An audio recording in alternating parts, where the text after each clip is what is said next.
Storybook Lover by Mike Legend. Ang story na ito ay pinamagatang Blind Date Turn Proposal. Halika at ating simulan. Kabanata 1-5. Ang ina ni Josie Warren ay nag-ayos ng blind date para sa kanya sa isang high-class tea house sa Waverly.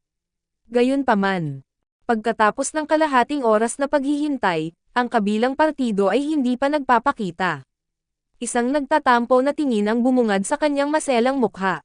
Makalipas ang halos 10 minuto, dahan-daang lumapit sa kanya ang isang lalaking nakaabo na suit. Hi, si Ms. Warren ba ito? Ako ay. Napatingin si Josie sa matipunong lalaki sa kanyang harapan at nadismaya. Siya ba ang tinaguriang gwapong lalaki na inilarawan ng aking ina? Ako si Jack Lowry. Hinayla ng lalaki ang upuan at umupo sa tapat niya. Pagkatapos sukatin si Josie, naglagay siya ng isang malawak na ngiti dahil nasisiyahan siya kay Josie. Narinig ko na ang sitwasyon mo.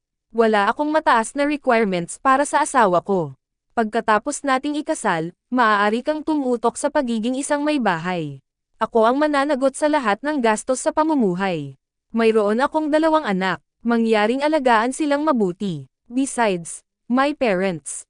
Pakiusap tumigil ka muna, Mr. Lowry. Pinutol siya ni Josie at huminga ng malalim. Ako ay humihingi ng paumanhin. Hindi yata tayo bagay sa isa't isa. Biglang nagbago ang ekspresyon ni Jack nang marinig iyon. Ms. Warren, isa akong business owner. Dapat kang magpasalamat na mapang-asawa mo ako, daldal ni Jack. Tuldok, paumanhin, Ginoong Lowry. Nilinaw ko sa sarili ko hindi kami bagay sa isa't isa. Parang kasing edad ng ama ni Josie si Jack. Pagsisisihan mo ito. Pagkatapos sabihin iyon, tumigil si Jack sa pakikipagtalo kay Josie at dirdiretsong lumayo. Nakaupo sa upuan, hinimas ni Josie ang kanyang templo. Hindi dapat ako naniwala kay mama. Dahil nag-apply siya ng kalahating araw na bakasyon, hindi siya kaagad umalis. Sa halip, nanatili siya sa kanyang upuan para manood ng palabas. Nagkaroon din ng blind date sa katabing table. Hindi tulad ni Jack, ang lalaking nakaupo sa upuan ay nakasuot ng itim na suit. Ang kanyang gwapong mukha ay walang kapintasan, at naglabas siya ng isang eleganteng aura mula sa loob palabas. Nakatitig sa kanya ang babaeng nakaupo sa tapat niya. Ginoo, Russell, gawin natin ang seremonya ng kasal natin sa Ireland. Ano sa tingin mo? Maaari tayong mag-imbita ng maraming bisita. Habang nanlulumo ang mga mata, malamig na bamulong ang lalaki. Ako ay humihingi ng paumanhin. Hindi ako kontento sa'yo. Pwede ka nang umalis. Tuldok panipi, naninigas ang ngiti ng babae. Ginoo, Russell, ito ang una naming pagkikita, kaya hindi namin kailangang magmadali sa kasal. Maaari kang gumugol ng ilang oras upang makilala ako. I'm a very nice person. Itinaas ni Dexter Russell ang kanyang mga mata at walang humpay na sinabi, hindi ko gusto ang isang babae na puno ng mga filler ang mukha. Halos may buga ni Josie ang tiyan nang marinig iyon. Napakahusay na dahilan. Matapos ang mga babae ay humakbang palayo sa galit, kinuha ni Josie ang kanyang handbag nang matapos ang palabas. Nang malapit na siyang lumabas ng tea house, isang magnetic voice ang lumabas. Josie Warren. Naninigas ang katawan, tumalikod si Josie at sinalubong ang lalaki ng propesyonal na ngiti. Hi, Mr. Warren. Tumingin si Dexter sa kanya at nagtanong, masaya ka ba sa palabas? Hindi. Napagtanto na binibigyan niya ang sarili, mabilis na binago ni Josie ang kanyang sagot. Hindi ako nanonood ng anumang palabas. Umupo. Utos ni Dexter. Walang choice si Josie kundi umupo sa tapat niya na may pag-aatubili. Inangat niya ang kanyang mga mata at maingat na sinulyapan ang lalaking may pambihirang kakisigan. Si Dexter ang presidente ng Russell Group, ang pinakamalaking conglomerate sa Waverly. Sa kabila ng edad na 26, ang kanyang net worth ay lumampas sa 10 bilyon. Sa kabilang banda, si Josie ay isang ordinaryong white-collar sa Waverly. Nagtrabaho siya bilang isang taga-disenyo sa Russell Group. Mayroong libu-libong empleyado sa Russell Group. Sa normal na sitwasyon, hindi magkakaroon ng pagkakataon si Dexter na makilala siya. Gayunpaman, nang bumisita si Dexter sa mga departamento pagkatapos niyang kunin ang korporasyon 3 taon na ang nakalilipas. Lumapit siya kay Josie kasama ng lahat ng iba pang mga taga-disenyo at tinanong ang kanyang pangalan. Nauutol na sagot ni Josie. Bagamat may ordinaryong pagkakakilanlan si Josie, ang kanyang hitsura ay hindi pangkaraniwan at namumukod tangi sa iba pang mga designer na may karaniwang hitsura. Kahit sa loob ng buong Russell Group, ang ganda ni Josie namumukod tangi.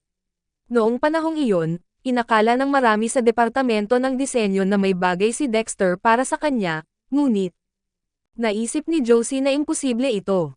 Totoo nga, sa nakalipas na 3 taon, sa kabila ng pagiging nasa iisang kumpanya, hindi pa siya nag-cross ang landas ng dakilang pangulo. Sa katunayan, bihira niya itong makita. Napansin ni Josie si Dexter sa gilid ng kanyang mga mata, ngunit hindi siya naglakas loob na lumakad para salubungin ito. Akala niya ay nakalimutan na siya ni Dexter dahil isa siyang ordinaryong empleyado, kaya umupo siya sa gilid at buong pusong nanood ng palabas, pero hindi niya inaasahan na. Mr. Russell, kung wala nang iba. Gustong basagin ni Josie ang katahimikan at umalis, ngunit sa sandaling magsalita siya, tinitigan siya ni Dexter gamit ang malalim nitong mga mata at nagtanong, naghahanap ka ba ng mapapangasawa? Kabanata 2, Marry Me. Josie ay napatulala. Hindi lang siya ang nanonood ng palabas ngayon, pero si Dexter ay nanonood din sa kanya. Maya-maya, tumanggo siya ng mariin at pinag-isipan ang sarili para sa pakikinig sa kanyang amo. Biglang lumabas ang malalim na boses ni Dexter. Josie, paano kung pakasalan mo ako? Natigilan si Josie nang marinig niya iyon. Inangat niya ang kanyang mga mata at gulat na napatitig sa lalaking nasa harapan niya. Ginoo, Russell, anong sabi mo? Akala ni Josie ay may naririnig siyang mga bagay-bagay. Sabi ko, pakasalan mo ako. Inip na ulit ni Dexter ang sarili. Napakaseryoso ng kanyang gwapong mukha, at parang hindi siya nagbibiro. Makalipas ang mahabang panahon, sa wakas ay nanambalik na ang katinoan ni Josie. Ginoo, Russell, bakit ako? Sakto, kahit na hindi siya masaya sa babae ngayon, marami pa sana siyang napangasawang mas magandang babae dahil sa pagkakakilanlan niya. Hindi kaya matagal na siyang may gusto sa akin samantalang itong blind date ay set up lang para makaharap ako. Sa katunayan, isang nangungunang hunter lamang ang lilito bilang biktima. Obviously, sobra ang pagpapahalaga ni Josie sa sarili. Tumingin si Dexter sa labas ng bintana at malamig na ipinaliwanag sa kanya, may sakit ang lolo ko. Sinabi ng doktor. Nakalahating taon na lang ang natitira sa kanya. Ang pinakahiling niya ngayon ay makita akong ikasal. Niloko ko siya. At sinabi kong may girlfriend na ako at naghahanda na kaming magpakasal. Habang matamang nakikinig si Josie sa paliwanag, ang parehong pag-aalinlangan ay lumitaw sa kanyang isipan. Bakit niya ako pinili? Nang maramdaman ang pagkalito ni Josie, kinuha ni Dexter ang tasa ng tsaa at humigop. Ikaw ay isang empleyado sa Russell Group, na magpapadali para sa kanya na mamili dito. Naintindihan naman agad ni Josie. Iminungkahi ni Dexter ang isang pekeng relasyon at isang pekeng kasal para matupad ang hiling ng kanyang lolo. Si Dexter ay isang perpektong tao, ngunit alam ni Josie na sila ay mga tao mula sa dalawang magkatulad na universo. Ayaw madala ni Josie sa gulo, kaya napakamot siya sa ulo para mag-isip ng paraan para mabaliw ang presidente nang hindi nalalagay sa panganib ang kanyang trabaho. Sabi ni Dexter, ako na ang bahala sa medical fees ng tatay mo kung pakakasalan mo ako. Naikuyom ni Josie ang kanyang mga kamao. 3 taon na ang nakalilipas, ang kanyang ama ay naaksidente sa sasakyan at mula noon ay nasa vegetative state na siya. Siya ay nabubuhay ng matipid nitong mga taon upang mabayaran ang mga bayarin sa medisina. Pero paano nalaman ni Dexter ang tungkol dito? Hindi na napigilan ni Josie na pag-isipan ang tanong dahil nakakatukso ang alok. Maaari akong kumuha ng pinakamahusay na pangkat ng medikal para sa iyong ama. Umiling si Josie. Naningkit ang mga mata niya nang magbago ang isip niya. Kailangan ko lang magpakasal sa isang mayamang pamilya. Walang maaaring magkamali. Deal, Mr. Russell. Hindi na nag-aksaya pa ng oras, kinuha ni Dexter ang coat niya at tumayo. Ipaparehistro namin ang aming kasal sa opisina ng pagpapatala ngayon. Ngayon, nabigla si Josie. Ngunit nang masalubong niya ang malalamig na mga mata ni Dexter, tumanggo siya. Sige. Pagkatapos noon, pinabalik ni Dexter si Josie sa kanyang lugar na matatagpuan sa isang lumang lugar sa labas ng lungsod. Walang tao sa bahay. Kinuha ni Josie ang kanyang identity document at mabilis na umalis. Nagmamadali ang lahat. Pagkalabas ng Home Affairs Bureau, naramdaman ni Josie na panaginip lang ito nang tingnan niya ang marriage certificate sa kanyang kamay. Pagkatapos, napatingin siya sa nakasuot ng suit at matangkad na lalaki sa tabi niya. Kasal siya sa amo niya. Matagal na nakatayo roon si Josie at nag-iisip kung dapat ba siyang humingi ng pasasalamat ni Dexter. Kabanata 3. Walang intensyon ang walang pusong kapitalistang si Dexter na mag-aksaya pa ng oras kay Josie. Tinitigan niya ito ng walang pag-aalinlangan gamit ang hugis almond na mga mata at sinabing, nasa Mason Garden ang villa ko. Ipapadala ko sa iyo ang address at password mamaya. Maaari kang lumipat ngayong gabi. Sige, kinailangan nilang gumawa ng isang magandang aksyon. At saka, gusto na niyang umalis sa pwesto niya, kaya wala siyang pakialam. Tuldok. Ihahatid na kita bukas kay Lolo. Kahit na ayaw niyang tanggapin na. Kalahating taon na lang ang mabubuhay ng kanyang lolo, sinabi niya, maghihiwalay kami pagkatapos ng kalahating taon. Sa panahong ito, kailangan mo lang siyang suyuan at pasayahin. Huwag kang mag-isip ng kung ano-ano. Naunawaan ni Josie ang kahulugan ng kanyang malamig na mga salita, hindi siya dapat umasa na manatili bilang nurse matagal na si Russell. Tuldok, naiintindihan ko. Tungkol sa tatay ko. Tiningnan ni Dexter ang kanyang relo at sinabing, magpapadala ako kaagad ng isang tao upang ayusin ang mga kinakailangang pagsasaayos. Sige, salamat, Mr. Russell. With that, sumakay siya sa itim na Rolls-Royce at umalis. I can't believe this guy just ditched me after registering our marriage. Napakawalang pusong kapitalista. Nagpout si Josie. 2 quarter na lang ang natitira niya matapos bayaran ang mga bayarin para sa pagpaparehistro ng kasal. Kaya, nagpasya siyang sumakay ng pampublikong bus. Pagdating sa bahay, narinig ni Josie si Jenny Turner, ang boses ng kanyang ina, bago pumasok sa bahay. Kasi grabe ang soundproof system. Huwag kang mag-alala, Justin. Natutuwa si Mr. Lowry sa kapatid mo. Kahit anong mangyari, mag-iisip ako ng paraan para mapakasalan siya ng ate mo. Sa oras na iyon, magkakaroon na tayo ng pera para ayusin ang regalo sa kasal para kay Nicole at sa bahay mo pagkatapos mong ikasal. Napakatalino na ibenta ang anak na babae para makapag-asawa ang anak. Pagpasok ni Josie sa bahay ay napatingin sa kanya sina Jenny at Justin. Sabi ni Jenny, masayang-masaya si Jack sa iyo. Alam kong hindi ka nasisiyahan sa kanya, ngunit siya ay isang disenteng tao. Bagamat medyo matanda na siya, pakikitunguhan ka niya ng maayos. Bukod dito, hindi mo na kailangang magkaanak. Pagkatapos pakasalan siya, ikaw, hindi nakaimik si Josie. Ano ang kagalang-galang sa pagiging madrasta? Pinutol niya si Jenny at mamulong, say as you please, pero hindi ko siya pakakasalan. Hinampas ni Jenny ang mesa at sumimangot, Josie Warren, kailangan mong pakasalan siya. Nanay mo ako, kaya may sasabihin ako sa kasal mo. Kinuha ni Josie ang marriage certificate mula sa kanyang handbag at nakangiting sinabi, may asawa na ako. Ang bigamy ay isang krimen. Lumapit si Jenny at napabuntong hininga, kasal ka na. Para kanino? Bago maaga ni Jenny ang marriage certificate, ibinalik ito ni Josie sa kanyang bag at inihagis ang kanyang identity document sa mesa. Natural na hindi niya sasabihin kay Jenny na kasal na siya sa presidente ng Russell Group, kaya humihikab siya. Nagtatrabaho siya bilang waiter sa isang restaurant. Ayaw mo bang magpakasal ako sa lalong madaling panahon? At makaalis sa bahay na ito. Natupad na ang wish mo. Ikaw, Josie Warren, binabaliw mo ako. Single ni Jenny sabay takip ng kamay sa dibdib. Tuldok, hindi siya pinansin ni Josie at nag-impake ng mga gamit niya sa kwarto niya. Makalipas ang ilang minuto, nakabawi na si Jenny at pumunta sa kwarto ni Josie. Josie, wala akong pakialam kung sino ang mapapangasawa mo. Malapit nang ikasal sina Justin at Nicole, kaya kailangan mong mag-ambag bilang isang nakatatandang kapatid na babae. Wala akong pera. Hinawakan ni Jenny ang kamay ni Josie. Tapos hiwalayan mo agad ang lalaki at pakasalan mo si Jack. Pinalaki ka namin sa lahat ng mga taon na ito. Bilang isang ate, hindi mo pwedeng isantabi ang kapatid mo. Sumilay ang lamig sa mga mata ni Josie habang tinataboy ang kamay ni Jenny. Si tatay ang nagpalaki sa akin nitong mga taon. Mula nang ma-accident siya sa sasakyan, nagsumikap na akong Kumita ng aking tuition fee sa universidad. Kailan ka nag-ambag sa pagpapalaki sa akin? Pinandilatan ni Josie si Justin na nakasando sa pinto, nakatingin sa kanila.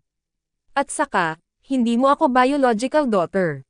Wala akong obligasyon na tulungan itong nakababatang kapatid na walang kadugo sa akin. Sa edad na 12, naaksidente si Josie at nawala ang lahat ng kanyang alaala. Inampun siya ni Paul Warren, na nagtatrabaho noon sa ospital. Sa paglipas ng mga taon, hindi nagkaroon ng magandang relasyon si Josie kina Jenny at Justin, hindi katulad ni Paul. Kabanata 4, sinisisi mo ba ako ngayon? Walang masyadong gamit si Josie. Pagkatapos niyang mag-impake ng mga gamit, hindi niya pinansin ang mga sumpa ni Jenny at umalis siya sa isang taxi dala ang kanyang bagahe. Bandang alas 7 ng gabi, nakarating siya sa Mason Garden, ngunit nawala siya dahil hindi na ipadala sa kanya ni Dexter ang eksaktong lokasyon at password gaya ng ipinangako. Itinuring ni Josie na nawala ito sa kanyang isip. Hindi niya alam ang numero ng telepono ni Dexter, kaya't sa labas na lang siya naghintay.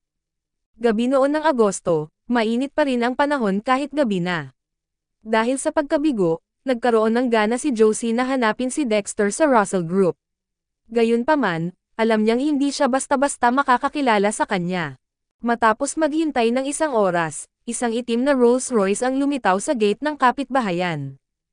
Namanhid ang mga binti ni Josie pagkatapos ng isang oras na pagyuko, kaya hindi na siya makatayo at naiwagayway na lamang ang kanyang kamay at sumigaw, Mr.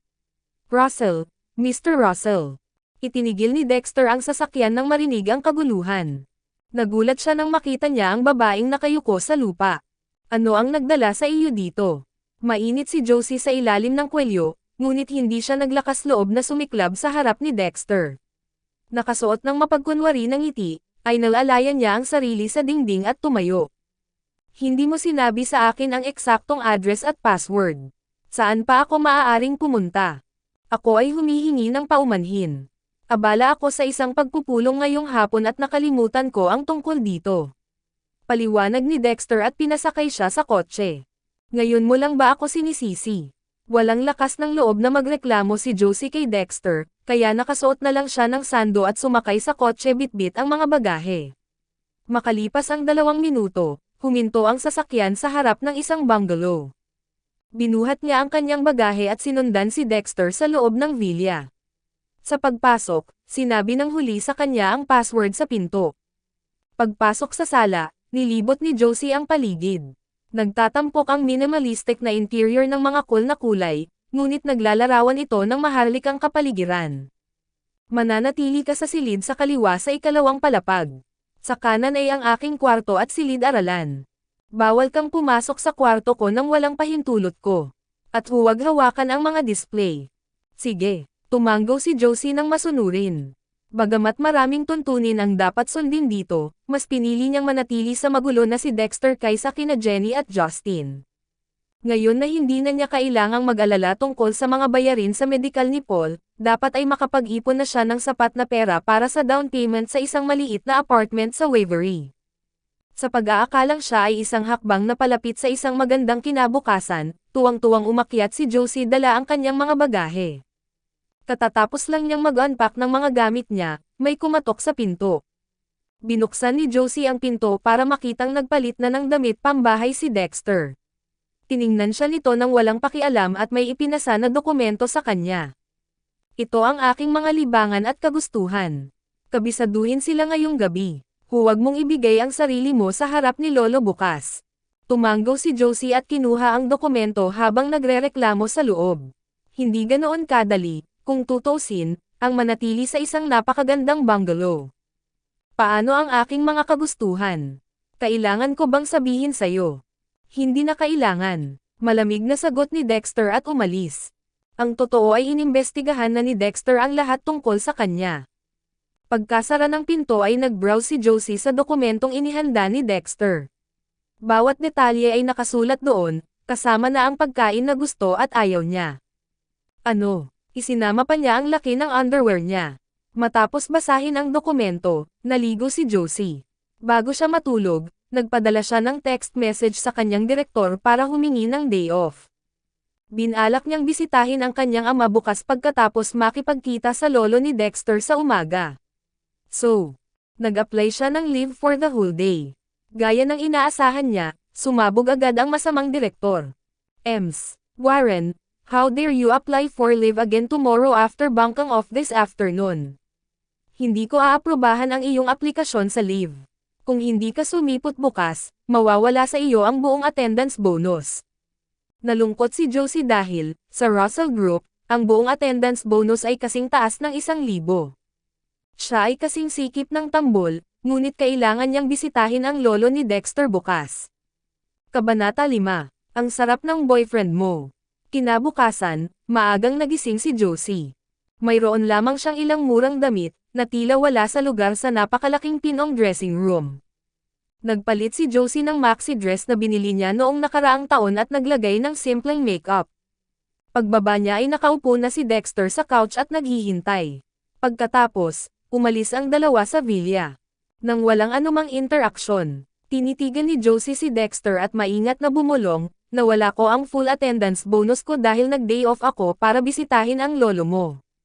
1,000 lang. Para sa isang negosyante, ang 1,000 ay wala. Ngunit para kay Josie, sapat na iyon para masakop siya buwan-buwan gastos sa pamumuhay. Habang nagtatampo si Josie ay lumabas ang boses ni Dexter. Pasayahin si Lolo ngayon, at babayaran ko ang bonus sa iyo. Biglang nagningning ang mga mata ni Josie. Hindi nagtagal, huminto ang sasakyan sa isang shopping mall, ngunit hindi isang ospital. Nalilitong tanong ni Josie, hindi ba natin bibisitahin ang lolo mo? Sinulyapan ni Dexter ang kanyang damit at nagbigay ng masakit na komento. Pag nakita ni Lolo ang outfit mo baka isipin niya na malapit nang malugi ang kumpanya natin. Kung hindi, bakit ganito kaluma ang damit ng asawa ko? Natigilan si Josie. Luma na ba ang damit na ito? Isa itong pekeng damit na uso sa Fashion Week ngayong taon. Walang lakas ng loob na pabulaanan si Josie, kaya sinundan niya si Dexter sa isang high-end na branded na tindahan. Naglakad-lakad si Dexter sa shop, basta-basta pumili ng ilang damit, at inihagis kay Josie. Subukan mo. Kinuha ni Josie ang mga damit na parang robot at masunurang pumasok sa fitting room. Tiningnan niya ang tag ng presyo, ang pinakamurang isa ay higit sa 10,000, katumbas ng kanyang buwanang sweldo. First time niyang magsuot ng ganitong maselang damit, kaya naging maingat siya. Matapos subukan ang karamihan sa mga damit, ang ibos, sa sopa ay tila hindi nasisiyahan.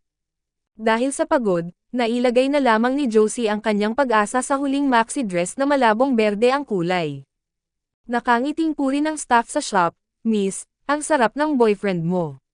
Ang ganda mo sa damit na ito." Nakaupo si Dexter sa couch, nag-scroll sa phone niya. Nang marinig niya ang komento, itinaas niya ang kanyang mga mata para sulyapan si Josie. Pinagmasdan niya ang sarili sa salamin. Mula sa kinauupuan ni Dexter ay kitang-kita niya ang balingkinitang baywang nito. Lumingon si Josie at pinisil ang isang ngiti sa kanyang makatarungang mukha. Ayos na ba ito? Oo. Pagkatapos, tumayo si Dexter at pumili ng ilang pares ng sapatos para sa kanya. Kukunin namin ang damit na suot niya. At lahat ng sinubukan niya ngayon. Napatulala, mabilis na sumagot ang staff, "Sure, sure. Miss, ang sweet naman ng boyfriend mo." Namula ang karaniwang makapal na balat na si Josie at nahihiya siyang hinayla ang manggas ni Dexter. "Hindi naman natin kailangang bilhin lahat. Tuldok, yung suot ko lang sapat na." Kumunat ang noo ni Dexter at tinignan siya ng malamig na tingin. "Plano mo bang magsuot ng parehong damit sa tuwing bibisita tayo kay Lolo?" Napapikit si Josie. Matapos bayaran ang bill, dinala ni Dexter si Josie sa isang jewelry shop. Bago matanto ni Josie ang kanyang intensyon, pumili si Dexter ng isang pares ng couple rings at inilagay ang isa sa kamay ni Josie habang isinusuot ang isa sa kanyang daliri. Walang interaksyon sa pagitan ng dalawa sa buong proseso. Habang nagbabayad si Dexter, naghihintay si Josie sa entrance at malabo niyang naririnig ang pinag-uusapan ng staff sa kanilang mga sarili. Oh my gosh, bagay na bagay sila. Oo, pero I bet hindi siya mahal ng boyfriend niya. Pinili niya ang singsing na may kaunting pagsisikap at hindi man lang nag-abala na isuot ito para sa kanyang kasintahan. Ngumisi si Josie. Sa katunayan, ang iyong hula ay tama. Diyan lang muna tayo mga ka-storybook lover, at mag-subscribe ka para sa susunod na kabanata. Ako nga pala si Michael Legend ang storybook lover. Paalam, hanggang sa muli. Salamat.